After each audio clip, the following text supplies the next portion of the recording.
Well, we've seen it all in this Canadian federal election: lying, cheating, stealing, plagiarizing, and now we're seeing the reverse effect, going back to a bit of normalcy. The polls are changing, and it's undeniable that Pierre Poilievre's support is reaching all-time highs. We're talking majority territory for this upcoming election, which is exactly what we need to fix Canada. We can all agree that the Liberals have absolutely destroyed everything great about this country, and if it continues, you're going to start to see Canada fall apart province by province. Alberta's already talking about separating, and if Alberta leaves, I bet you Saskatchewan's next, and then Newfoundland is going to be next. Even though they're quite liberal right now, it's still likely going to happen, and you're going to just see Canada get picked apart. So we want Canada to stay together. We want Canada to be stronger than ever, and the only way we can do that is with a conservative government.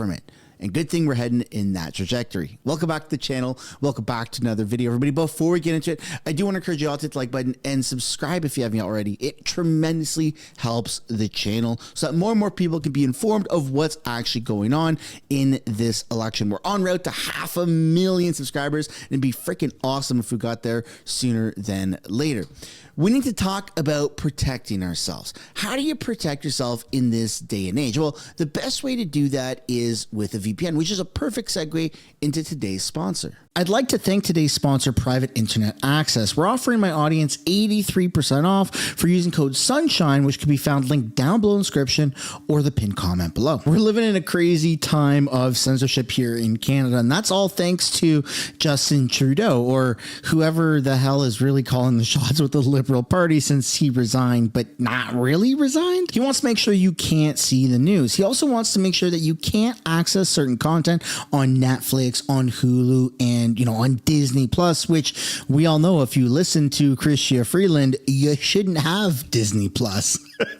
So the way around this is with a VPN such as Private Internet Access. For those who don't know what a VPN is, it's a way to encrypt your data. It's like putting a cloak over yourself so you can freely browse the internet without feeling like your personal information is at risk, or the government getting and then selling your personal information. The best way that I like to go about this, the best cloak that I like to use, is Private Internet Access, which again can be found linked down below in the description or the pinned comment below, or simply using code SUNSHINE. Thank you so much, Private Internet Access, for sponsoring today's video. Without further ado, let's get right into this video. And we're going to start off with wrong polls. We're going to start off with the wrong polls, and then we're going to take a look at the right polls. So right here on 338, it's still showing a very wrong polling data. Okay, it's showing that the Liberals are ahead, which we know is just factually incorrect. It's likely the opposite. Whatever it's showing for the Liberals is probably what the Conservatives have. You can see it's showing Alberta is still extremely conservative, and so is Saskatchewan, and BC might flip, and those are possibly true, but again, Liberal strongholds in Ontario and Quebec, they are all falling apart because more and more people are just realizing that this is absolutely outrageous and we can't withstand another Liberal term. Then you have Keenan Beck saying, is this an outlier or is Carney fumbling hard? Poilievre election tracker is showing that that Pierre is pretty much tied neck and neck with the Liberals. That is a little bit more accurate. But what's even more accurate is when you look at the aggregate YouTube views on the campaign rallies on CPAC channel as of April 12th, 2025, where Pierre Poilievre has an insane 3 times amount of views on CPAC. And you don't have to use a poll that's made in Microsoft Paint or whatever. You can look at the sheer number of views right here. Jagmeet Singh, 1.2 thousand views on a live stream by CPAC. And then Yves François Poutine, the leader of the bloc, 400 views or 1.4 thousand views. Pierre Poilievre, 31,000, 28,000, 16, 25,000. And where's Mark Carney? Well, you can see here, 10,000 views for Mark Carney or 16,000 views here for Mark Carney. And you can just go to CPAC's YouTube channel and reference this yourself. Again, 17,000, 18,000, while Pierre Poilievre is in 36. He didn't over double the amount of numbers and CPAC is our government broadcaster. Like everything in Canada pretty much through the government runs through CPAC. And so, You're telling me that the polls are not a reflection of the sheer amount of people that are tuning in to see what these people are saying? It doesn't make any sense. Don't listen to other polls. Anyone can make a poll. I've got polls on my community tab where it's showing 98 or 99% out of 20 or 30,000 votes are voting for Pierre Poilievre. It doesn't really matter about the polls. All that matters is getting the information out there and making sure that you, your loved ones, your family, your friends, everybody goes out and vote. And in terms of people that are backing Mark Carney, it's not looking good for him. In fact, everybody that should be backing Mark Carney is backing our boy Pierre, which is phenomenal to see. Brian Lilly shared this on X. I was busy yesterday and missed this, but it is truly remarkable. Bankers aren't backing the banker. They are backing Pierre Poilievre, and so are other business leaders. Poilievre has huge endorsements from business and labor. That never happens. Time for a change. And you can see this chart here. And at the bottom of the chart, if you screenshot it, maybe zoom in yourself, you can see, CEOs, chairman and CEO of Fairtax Financial. And all of these people are signing these letters showing their support for Pierre Poilievre. I mean, Pierre is just getting tremendous amount of support across the board. It's quite frankly remarkable. Like, we might see a majority government like we have never seen before here in Canada. The blue wave is real, and I'll be honest, I've fallen for the propaganda polls because I've made reference to these polls over the past several years of this YouTube channel, and maybe they once were accurate, but now that it's an election, if you follow the money, oftentimes it leads to a liberal trail, which is quite interesting. And speaking of liberal trail, who better than Global News to support the Liberals? You have, apparently, Global News is saying, Liberals lead dips for first time in the Canadian election as Tories gain. So at least they're admitting that there is a bit of a shift in momentum, but let's still take a look here to see what Mackenzie Gray from Global has to say. Way through the federal election campaign as the Liberals continue to lead in the polls. Joining us now for a look of what's still to come in this election campaign is Global's Mackenzie Gray. Matt, good morning to you. And let's start with the Liberals, because this could be a historic comeback for the federal Liberals, who, of course, we know were languishing in the polls under Justin Trudeau. Just how pivotal will these upcoming debates be for Mark Carney to continue this momentum? They'll be huge for him, in particular the French debate. His French is clearly the weakest of all the federal party leaders, and certainly Yves-François Blanchet of the Bloc Québécois is going to try and capitalize on that. Mr. Carney is doing well across the country, but particularly in Quebec, so that's a very pivotal moment for them. Thankfully, if you're a Liberal supporter, the last Montreal Canadiens game of the regular season is on the night of the French debate, so I think there's going to be a lot of sports fans probably watching that Habs game instead of watching the French debate. In the English debate, I'm really interested to see how Pierre Poilievre approaches this debate. He's been an attack dog in the House of Commons, but on the campaign trail, he's been much more subdued. Does he return to who he is in the House of Commons, an attack dog that's brought him far? He took down Justin Trudeau and got him out before the election even started. He was so successful in being able to attack. Or is he the more subdued person? And how does Mark Carney stand up? He doesn't have the training in the House of Commons like most prime ministers do heading into these debates. I mean, we just saw something similar south of our border not too long ago, right?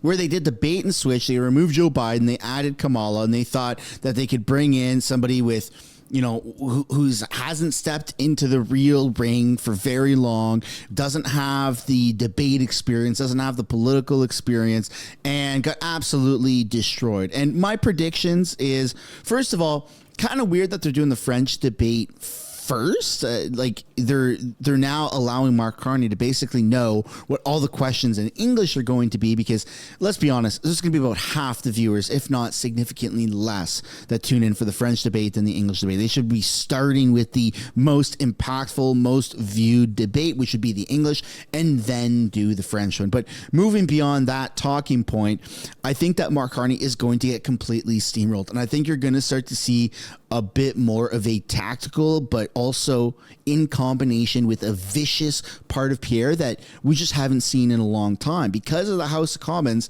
because they haven't been doing their job in the House because of the prorogation and everything. We're going to get to see that style of Pierre that we just miss so much. And I, for one, am looking forward to it because Carney hasn't done this. He's not done public debates ever. And he's going up against the final boss. Like, there is no better debater in Canadian politics than Pierre Poilievre. Pierre dominates the House, views skyrocket when Pierre shows up because we all want to see him with those zingers. He is extremely quick and witty, and this is what he was, you know, I don't want to say this is what he was made for, but this is his calling. Whether it's a combination of being born with a lot of these skills and just really crafting his profession, he's done a phenomenal job of getting to this point, and it all comes down to these debates. And with the French debate, I mean, again, Carney's going to get completely steamrolled because he doesn't speak French. It's not his language at all. Like, he's absolutely atrocious. So he won't even understand half of what Pierre Poilievre is saying. It's going to be quite comical, to say the least. Different storylines to watch heading into them next week. Including this one, Mac. The Conservatives, of course, were leading the polls until Carney arrived. Are they hitting the panic button at all? No. I don't know if they're hitting the panic button just yet, in part because they are getting really big crowds at their rallies. They had a big one this week with Stephen Harper in Edmonton. We're here in Sault Ste. Marie, where they had a nice one last night. But at these rallies, they're not really focusing in on Donald Trump. They're talking about cost of living issues. They're talking about axing the tax. They're talking about crime. They're talking about immigration. It seems like on the Donald Trump factor, the Conservatives are still trying to figure out what to do and how to attack on that issue. That's where Mark Carney's made so much hay and where progressive voters have left the Bloc, have left the NDP, and some voters have left the Conservatives and gone right over to the Liberals. If the No, false. Everything about attacking Trump doesn't make any sense at all. And that's not me being an American apologist like CTV tries to make it out to be.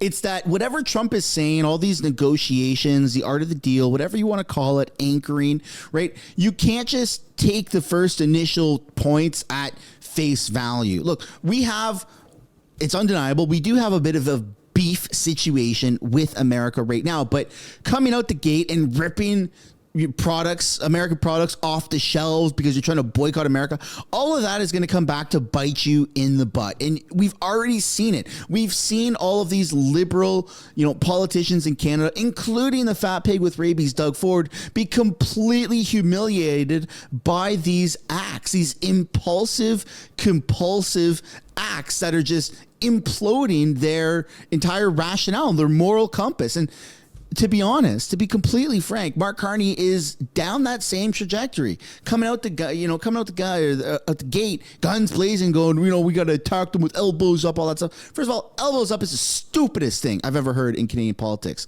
Anyone who follows that, it doesn't make any sense. It's like saying we got to get on our knees and give them a sloppy toppy. Doesn't make any sense. Elbows up is mental. You got to be mentally ill to think that that's a good thing to talk about. Okay, so no, people aren't leaving the Conservatives to go with Mark Carney. In fact, there's a clip later in this video to show you the opposite. People who've been never voters are now coming out the gates and they're supporting Pierre because they see how interesting and how pivotal. Oh my goodness, am I having a stroke here? How pivotal this election truly is. So no, Mackenzie Gray, I don't care if you're in a suit and tie. I don't care if you got the global news stamp.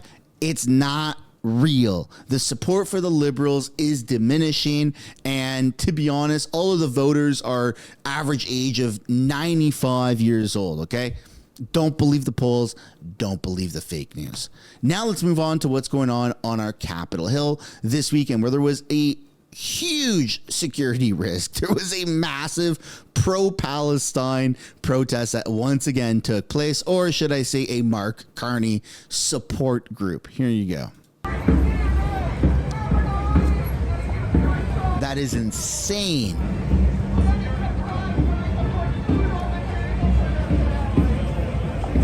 Look at that.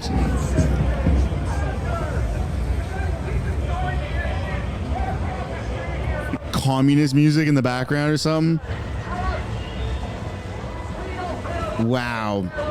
I mean, all these people, like that's crazy. And when you take a look at our politicians who are getting heckled at their rallies in terms of Palestinian protesters, it's usually always Mark Carney that gets absolutely heckled by the Palestinian protesters. So that's kind of funny. That is kind of funny. Here's another clip of straight up assaults. Hey! Hey! Stealing a Israeli-Canadian flag and giving it to the police, and the police won't give it back. Can I have that flag back, officer? Hey! Hey! Hey! Hey! Hey! Wow. Give us the flag back, officer. So you can, be charged with a hate crime if you burn or steal a Palestinian flag or tear it down. And then you can steal an Israeli-Canadian flag. And the police are literally the ones that are keeping it from the rightful owner. Kind of weird, man. Kind of weird. You've seen a lot of weird hypocrisy in this country when it comes to this. Very, very weird. We definitely need to crack down and remove all the biases when it comes to law enforcement and just be objective about the law. It seems like all of that common sense has flown out the freaking window. And that's not the only example from this weekend. You also have this one right here.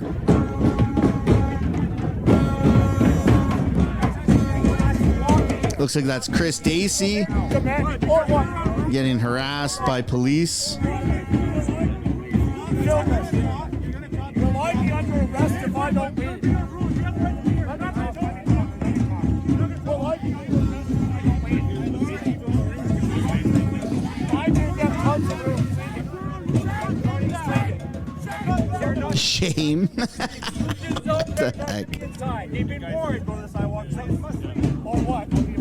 So Chris Dacey not allowed to be there and record as a journalist, independent journalist, but everyone else is there. And I know they haven't come out with the actual information, and they never will, of who broke into Parliament and barricaded themselves in the East Bloc. But I'm going to go out and say it probably was somebody who's a Palestinian protester, because we don't know anything about them. And that's not me taking shots, but that's just the objective truth. If it was a white guy who was a conservative or a PPC supporter, before the police even apprehended the individual, we would have known their bank accounts, their financial holdings, their address, their whole family lineage, who they work for, and everything. The fact that that didn't happen, that it just got buried under the rug and we don't know the color or the religion or the name of the person, tells me that that's a minority person right there. It's probably a Palestinian protester, and the media doesn't want to give anyone else, fuel to the fire, basically, and they just are burying it and pretending it doesn't happen,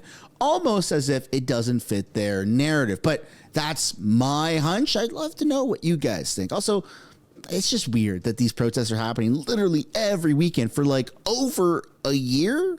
Are we approaching 2 years now? Feels like it's almost 2 years. Kind of crazy. Kind of crazy. Here's some more angles of the protests.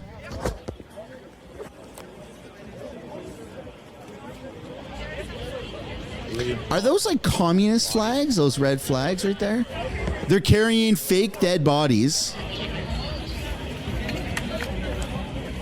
All the liberal white women. Parade of fake bodies, pretend dead bodies.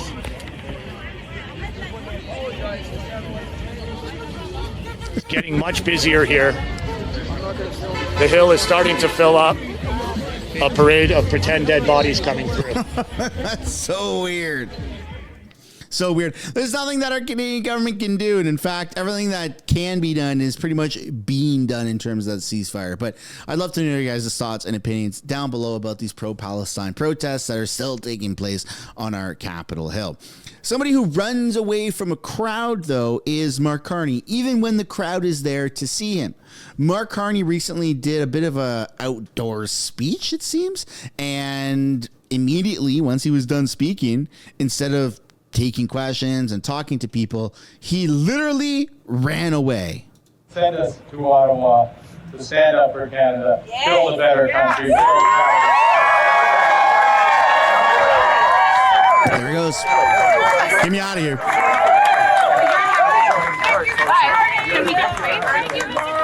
Looks like maybe the press was trying to get to him and ask him a question. Looks like maybe a couple of people put their hands up to ask questions, and he just literally ran away. That's insane. You know who doesn't run away? Pierre Poilievre and Pierre Poilievre's supporters. This next clip is a gentleman who was stopped by the right blend at a Pierre Poilievre rally, a recent rally that took place in the past few days. And he's never voted. Never, ever voted. In fact, he even admits it right now. I'm here because... And why he's supporting Pierre Poilievre. Here we go. So usually I run for none of the above party in every election because I don't believe this election is too important to leave to chance. You're right. It's way too expensive, and God bless my lefty friends. I don't have enemies. Some of them have told me that they're now no longer my friend. And that's kind of the difference in Canada today. You'll find that lines have been drawn, and you'll find yourself on either one of those lines, either side of that line. It's like COVID all over again. It's an interesting situation in the parking lot we just came in. There were a couple of vehicles stuck in the mud. One of them had a Free Palestine sticker on the back and signs in the back. They're planning to protest. We helped them out of the mud anyway. This is the way. We work together. They work to divide. So if you look around here, it's a great crowd. I would like to ask, what polls do you believe? The ones, problem with the poll is that it's bought by somebody. Yeah. And if the results don't match your client's going to go elsewhere. So remember that and don't believe the polls. Very insightful. Here's a poll. Right? This is a pretty powerful poll, man. It's been a steady stream for a long time. The big thing is this is my guy here. He's 17. We have managed to screw the country up pretty bad economically, never mind philosophically. If you're just looking at your pocketbook issues, my liberal friends, you know, when a loaf of bread hits $6 plus, you have to be able to admit there's something wrong economically. And Mark Carney was the guy who was advising the last 10 years. Exactly. So, whatever. Yeah, I mean, you'd have to be mentally ill to continue to support liberals to any capacity. They've just skyrocketed the cost of living, right? It's so unaffordable. But don't worry, the guy who's in the shadows is now running to be in the spotlight, and I'm sure he'll fix it, even though he's had a say in literally everything over the past 10 years. I'm sure he's gonna fix it now, right? 10 years of failure, but now this guy somehow is the guy to fix it all. Give me a freaking break. People are gonna be voting with their paychecks this election, and unfortunately, people's bank accounts are looking a lot thinner than where they should be, right? We all want obese, fat bank accounts. Man, that looks great. And that's just not happening under the liberals. It's just not happening. So how do we fix that? Do we continue to vote liberals, or do we maybe try something new? Because the definition of insanity is trying the same thing over and over again and expecting different results. And so I think there's a bit of a correlation between insanity and liberal ideology. But hey, that's just me connecting the dots. But I'd love to know what you guys think down below in the comments. And speaking of connecting the dots, we're going to wrap up this video by taking a look at one of the most recent Pierre Poilievre announcements, talking about government corruption, getting government out of the way, and his 2 cents on, well, his additional 2 cents on how to really fix this country. Let's take a look. What a great corruption-busting champion we have in Eastern Ontario with Michael Barrett.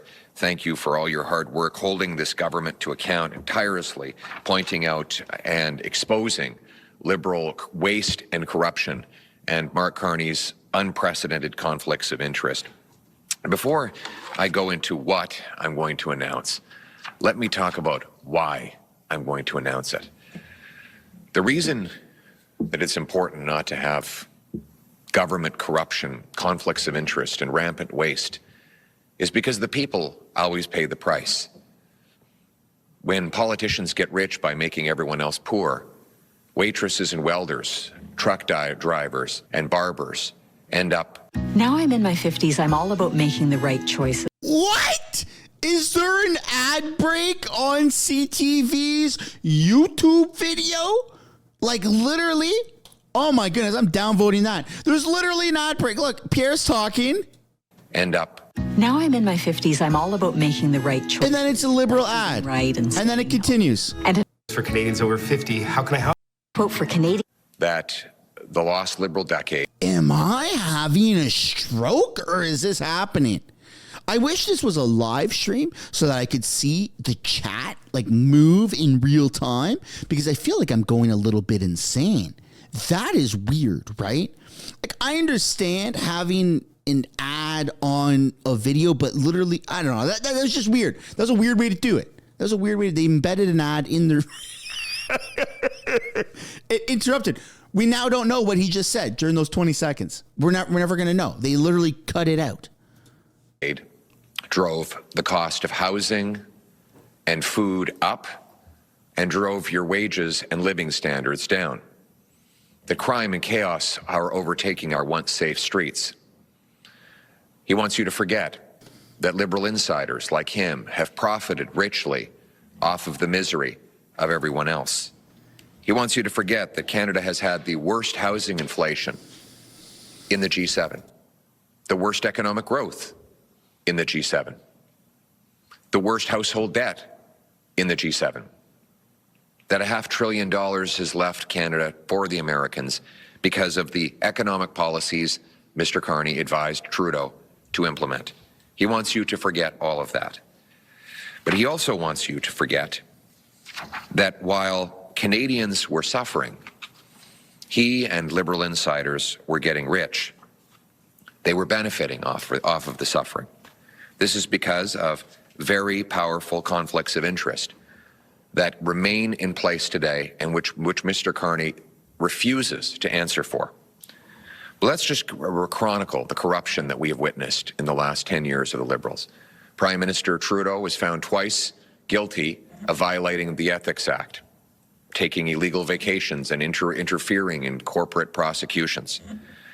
We know that the Green Slush Fund saw $1 billion largely handed out to government insiders, where the board members who handed out the money were also invested in the companies that got the money. Then there was the Arrive scam, a useless app no one needed that cost hundreds of times more than necessary and in the end didn't work, and no one was held accountable. The amount of money now spent on government contractors has gone up by well over 100% in a decade to over $20 billion. Roughly $1,400 per family is spent in federal taxes to fund consultants. Now, if you think for a second that this liberal corruption is going to change with a fourth liberal term headed by Mark Carney, sadly, you'd be exactly wrong. In fact, Mark Carney brings even more conflicts of interest. He's invested in a company that has money stashed away, billions of dollars stashed in overseas tax havens. He has a company that is in debt to the Chinese government-backed bank to the tune of $250 million. His company profited by his personal interventions to get handouts for investments they made in jet fuel and heat pumps. Now, his big solution to the liberal housing crisis is that he wants the government to build prefabricated tiny homes. Well, his company is invested in prefabricated tiny homes. Clearly, this is not about helping young people own their own home. It's about filling the pockets of his investors and himself. Mr. Carney refuses to tell Canadians what investments he continues to own or even where he pays his taxes. This means that when he's sitting around the cabinet table making decisions, his personal interest will be against Canada's national interest. We need change. Change so you can afford a home. Change so you can afford food. Change so your paycheck rises faster than your cost of living. Change so you have safe streets and crime-free communities again. Change so you can be confident that your government is working for you, not for wealthy insiders or for the politicians who are making the decisions. We had a conservative government. We were on the heels of a lot of other liberal scandal. Who could forget the sponsorship scandal? We came to office promising an Accountability Act, and we delivered.